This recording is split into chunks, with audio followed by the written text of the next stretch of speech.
All right, what's happening?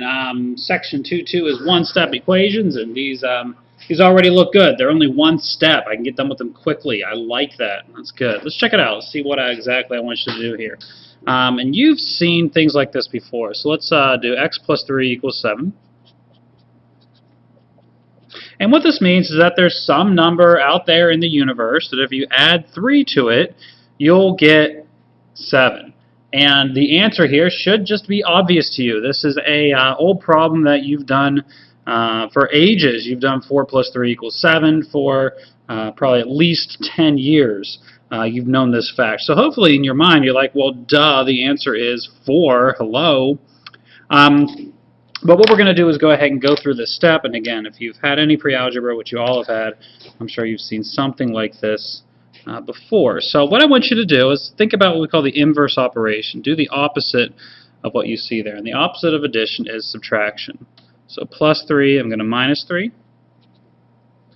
And you should see that in green. Good. And this plus and minus 3, these two will cancel out. So let me cross those two out. And that idea of those operations crossing each other out is incredibly important as you get to bigger equations, as you get into your science classes where they get a little more mathy. This idea of things canceling each other out is incredibly important. Okay, so let's look on the left-hand side of the equal sign. I just have my x over here. The plus 3 and minus 3, they cancel each other out. So then I have an equal sign. And what do I have on this side of the equal sign? Well, 7 minus 3 gives me 4. And it's not as bad here, but a lot of times you'll see people just draw a little line down where the equal sign is, especially as the equations get longer, just to keep track of what is on which side of that equal sign. So that can be important in the future as well. I usually won't do it here, but I'll show it there for now. Okay, let's do another one. Let's try 6y equals 8. Okay, now if you have a coefficient in front of your variable, the 6 is a coefficient, the y is your variable, you need to divide by that coefficient. 6 times y is 8. Well, the opposite of 6 times is 2 divided by 6. So let's divide by 6 on both sides. And these 6's will cross off. Because 6 divided by 6 is 1, and 1y is just y. One last bit here, though. I can't leave that as 8/6. It's okay that it's improper, but I can reduce it. So they're both even. So let me divide them both by 2. I think that gives me 4/3, and I should be good there.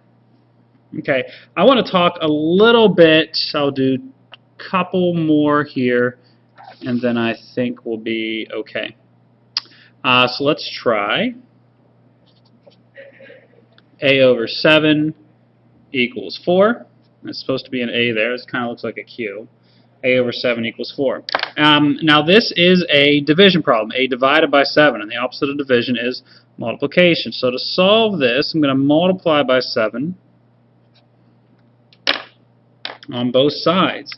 And just like the 6's up here canceled out, the 7's down here will cancel out. Let me scooch that up a little. So 7 and 7, those go away.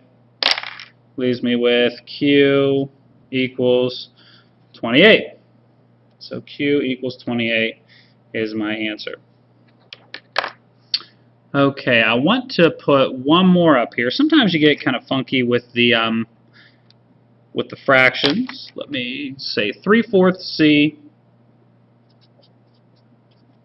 equals 2. Okay, and what does this mean? This means 3/4 of some number c gives me 2.